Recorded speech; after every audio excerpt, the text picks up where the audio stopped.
Shalom, selamat pagi adik-adik. Apa kabar? Ya, Kakak Yulianus yakin dan percaya adik-adik bersama Bapak dan Mama dalam rumah bersama dengan keluarga semua dalam keadaan yang baik-baik saja.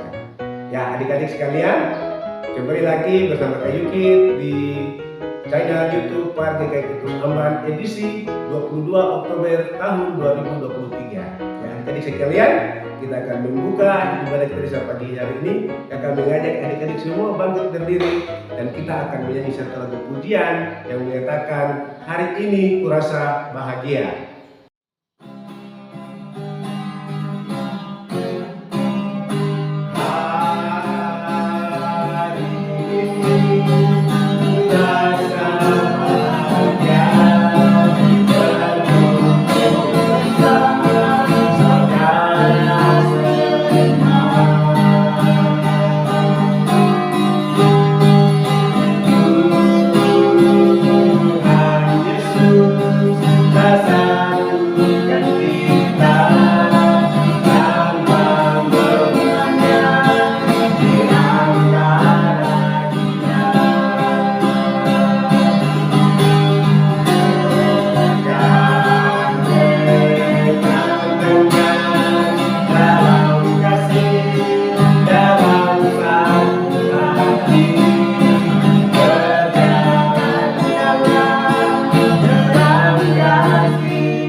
Kita akan berdoa untuk membuka ibadah kita di saat pagi hari ini.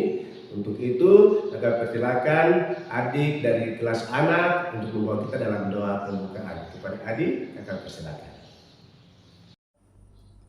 Teman-teman, mari kita berdoa.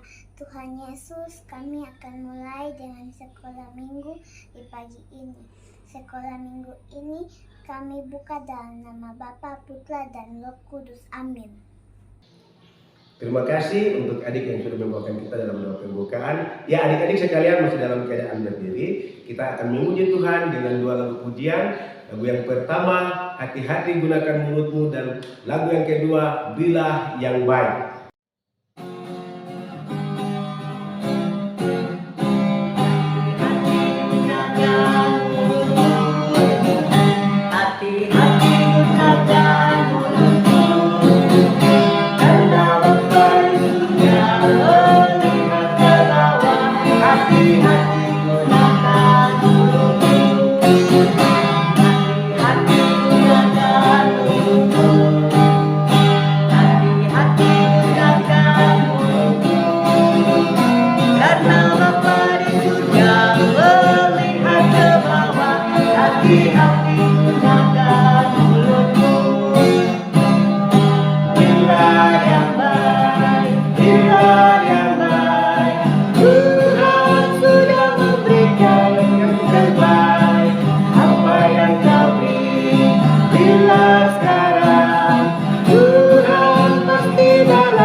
Terima kasih adik-adik sudah memuji Tuhan. Ya adik-adik, kakak persilakan untuk duduk kembali. Adik-adik sekalian, kita akan mendengarkan kebenaran firman Tuhan. Dan firman Tuhan akan diceritakan oleh kakak Ocha. Kepada kakak Ocha, kakak Yukit persilahkan. Shalom, selamat hari Minggu adik-adik terkasih. Hari ini kita akan sama-sama belajar lagi satu bagian firman Tuhan yang terambil dari kitab 1 Raja-Raja pasalnya yang ke-21 ayat 1 sampai dengan 19. Sekali lagi, kitab 1 Raja-Raja pasal 21 ayat 1 sampai dengan ayatnya yang ke-19. Tapi sebelum kita membacanya, mari kita tundukkan kepala, kita berdoa terlebih dahulu. Mari kita berdoa. Tuhan Yesus yang baik, pagi ini kami akan belajar firman-Mu. Kami mohon Tuhan tolong kami supaya kami yang masih kecil ini boleh mengerti pesan, boleh mengerti isi hati Tuhan lewat firman yang akan kami pelajari. Dan setelah itu, biarlah firman yang telah kami dengar boleh kami lakukan dalam hidup kami setiap hari. Bersabdalah ya Tuhan, kami siap mendengarkan. Haleluya, amin.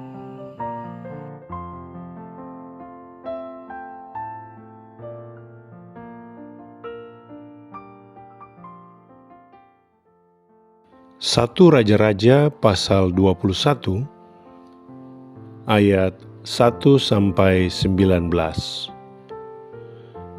Kebun anggur Nabot. Sesudah itu terjadilah hal yang berikut. Nabot orang Yisrael mempunyai kebun anggur di Yisrael, di samping istana Ahab raja Samaria. Berkatalah Ahab kepada Nabot, "Berikanlah kepadaku kebun anggurmu itu, supaya kujadikan kebun sayur, sebab letaknya dekat rumahku. Aku akan memberikan kepadamu kebun anggur yang lebih baik daripada itu sebagai gantinya. Atau jikalau engkau lebih suka, aku akan membayar harganya kepadamu dengan uang." Jawab Nabot kepada Ahab, "Kiranya Tuhan menghindarkan aku daripada memberikan milik pusaka nenek moyangku kepadamu."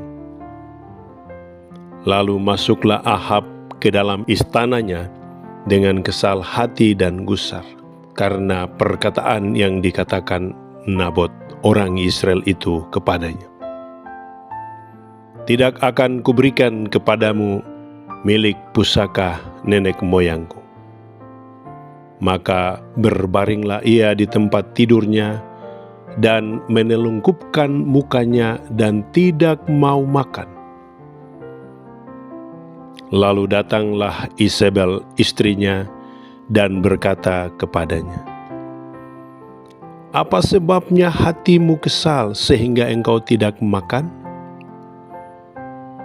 Lalu jawabnya kepadanya, "Sebab aku telah berkata kepada Nabot orang Israel itu, berikanlah kepadaku kebun anggurmu dengan bayaran uang, atau jika engkau lebih suka, aku akan memberikan kebun anggur kepadamu sebagai gantinya."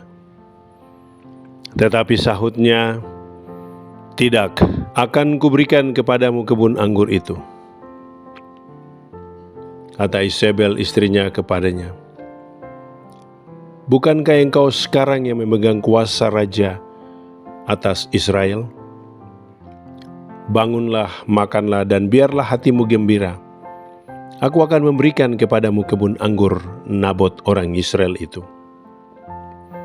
Kemudian ia menulis surat atas nama Ahab, memeteraikannya dengan meterai raja, lalu mengirim surat itu kepada tua-tua dan pemuka-pemuka yang diam sekota dengan Nabot.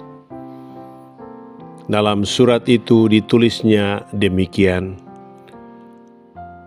"Maklumkanlah puasa dan suruhlah Nabot duduk paling depan di antara rakyat.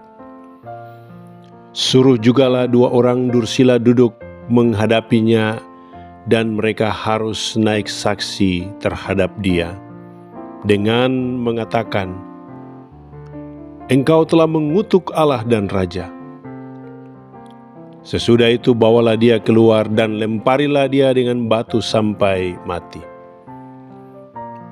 Lalu orang-orang sekotanya, yakni tua-tua dan pemuka-pemuka yang diam di kotanya itu, melakukan seperti yang diperintahkan Izebel kepada mereka, seperti yang tertulis dalam surat yang dikirimkannya kepada mereka. Mereka memaklumkan puasa dan menyuruh Nabot duduk paling depan di antara rakyat. Kemudian datanglah 2 orang, yakni orang-orang Dursila itu, lalu duduk menghadap Nabot. Orang-orang Dursila itu naik saksi terhadap Nabot di depan rakyat.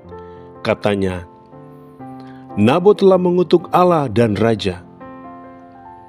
Sesudah itu mereka membawa dia keluar kota, lalu melempari dia dengan batu sampai mati. Setelah itu mereka menyuruh orang kepada Izebel mengatakan, "Nabot sudah dilempari sampai mati." Segera sesudah Izebel mendengar bahwa Nabot sudah dilempari sampai mati, berkatalah Izebel kepada Ahab, "Bangunlah, ambillah kebun anggur Nabot orang Yisrael itu menjadi milikmu, karena Nabot yang menolak memberikannya kepadamu dengan bayaran uang sudah tidak hidup lagi, ia sudah mati." Segera sesudah Ahab mendengar bahwa Nabot sudah mati, ia bangun dan pergi ke kebun anggur Nabot orang Yisrael itu untuk mengambil kebun itu menjadi miliknya. Tetapi datanglah firman Tuhan kepada Elia orang Tisbeh itu. Bunyinya, "Bangunlah, pergilah menemui Ahab, raja Israel yang di Samaria. Ia telah pergi ke kebun anggur Nabot untuk mengambil kebun itu menjadi miliknya. Katakanlah kepadanya demikian, beginilah firman Tuhan, engkau telah membunuh serta merampas juga. Katakan pula kepadanya, beginilah firman Tuhan, di tempat anjing telah menjilat darah Nabot, di situ jugalah anjing akan menjilat darahmu." Ya, adik-adik, kita sudah mendengarkan pembacaan firman Tuhan dari 1 Raja-Raja 21 ayat 1 sampai 19 barusan ya. Dan mari kita kembali melihat pembacaan itu dan belajar bersama-sama dari bagian ini.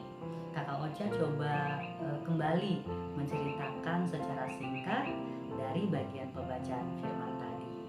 Jadi pada waktu itu ada seorang raja Israel bernama Raja Ahab. Nah, Raja Ahab mempunyai seorang istri bernama Izebel. Nah, di samping kerajaannya Raja Ahab ada sebuah kebun, yaitu kebun anggur. Pemiliknya bernama Bapak Nabot.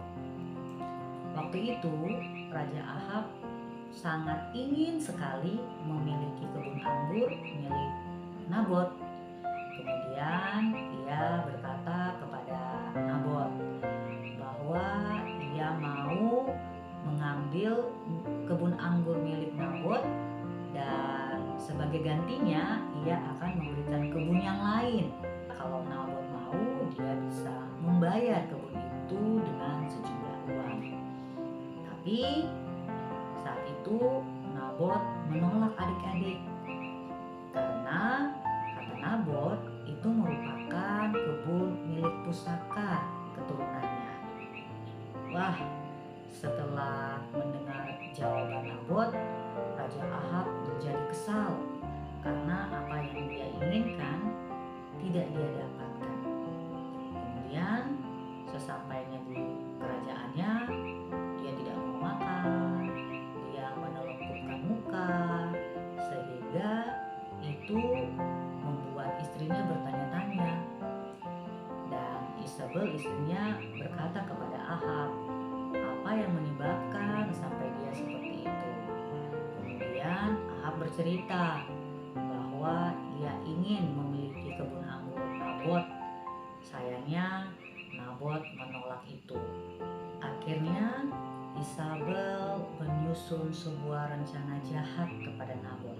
Nabot dibawa oleh orang-orang sekotanya, kemudian difitnah sampai akhirnya diberi hukuman, yaitu orang-orang sekotanya melempari Nabot dengan batu hingga mati.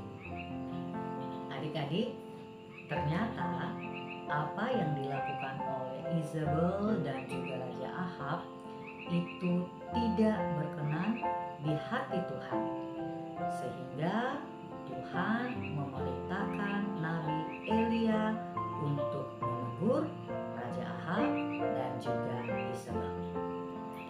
Nah, adik-adik, dari cerita firman tadi, kira-kira kita mendapat pesan apa ya?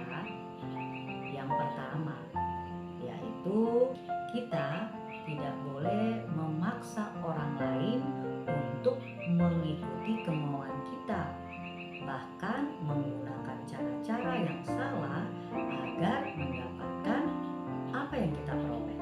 Misalnya, adik-adik ingin sekali mempunyai sebuah jam tangan, tetapi adik-adik belum mempunyai uang yang cukup. Nah, adik-adik tidak boleh mengambil langkah mencuri jam tangan teman lain agar keinginan adik-adik memiliki jam tangan terpenuhi.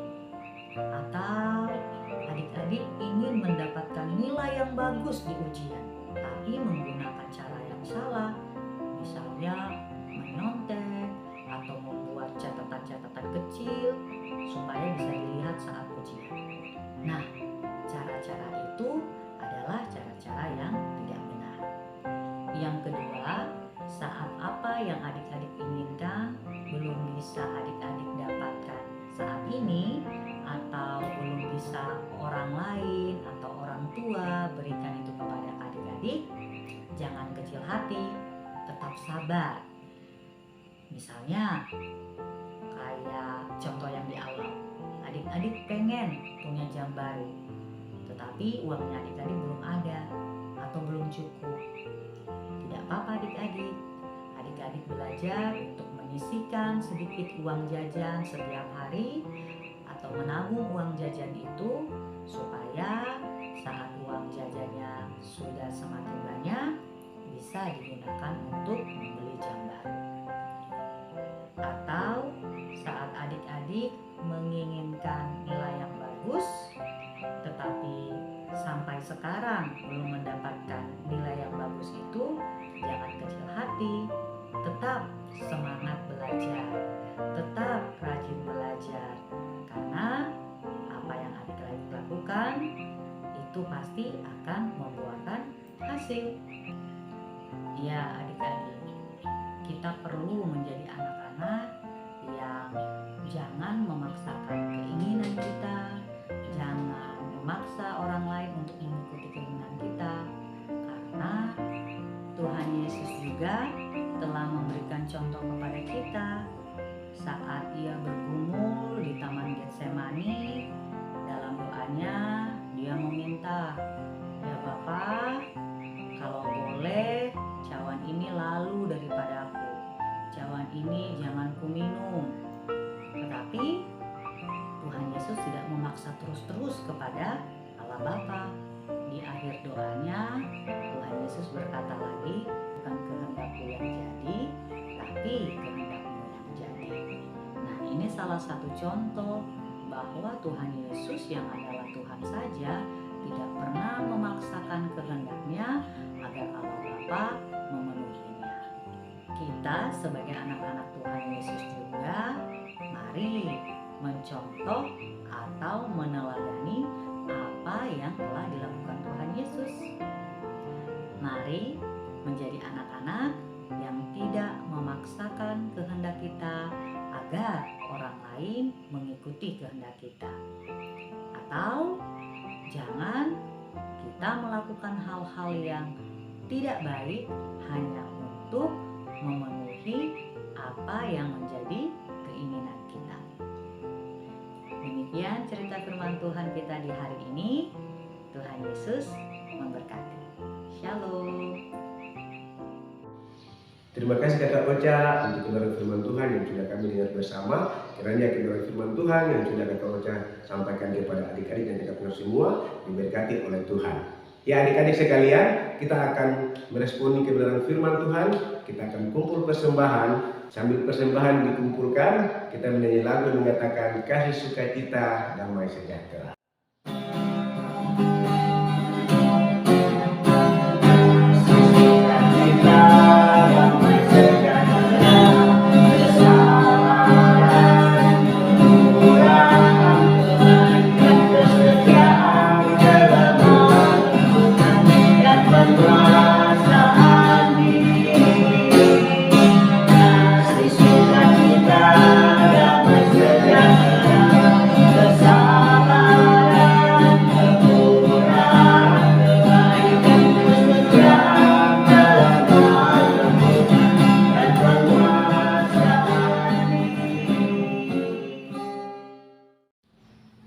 Ya adik-adik sekalian, kita akan masuk dalam doa persembahan dan doa syafaat. Dan doa ini akan dilayani oleh salah satu adik dari kelas remaja.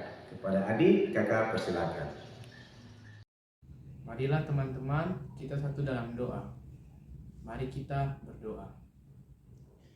Bapa kami yang ada dalam kerajaan surga, dikuduskanlah namamu. Datanglah kerajaanmu, jadilah kehendakmu di bumi seperti di surga. Berikanlah kami pada hari ini makanan kami yang secukupnya, dan ampunilah kami akan kesalahan kami, seperti kami juga mengampuni orang yang bersalah kepada kami. Dan janganlah membawa kami ke dalam pencobaan, tetapi lepaskanlah kami daripada yang jahat. Karena Engkaulah yang punya kerajaan dan kuasa dan kemuliaan sampai selama-lamanya. Adik-adik sekalian, kita akan mengakhiri ibadah kita. Akan undang adik-adik semua bangkit berdiri dan kita akan menyanyi lagu doa Yabes dalam sikap doa.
Adik-adik masih dalam keadaan berdiri, kakak mau kasih ingat ada ayat hafalan untuk minggu depan terdapat dalam Kitab Roma pasal 12 ayat 9b.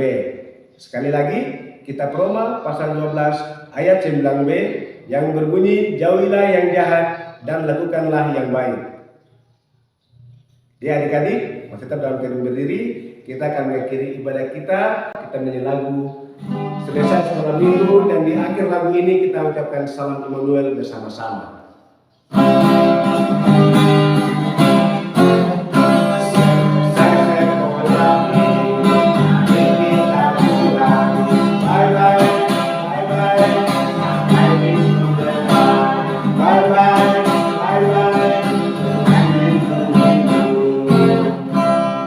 1, 2, 3. Immanuel, Allah beserta kita sampai Maranatha, Tuhan datang. Shalom.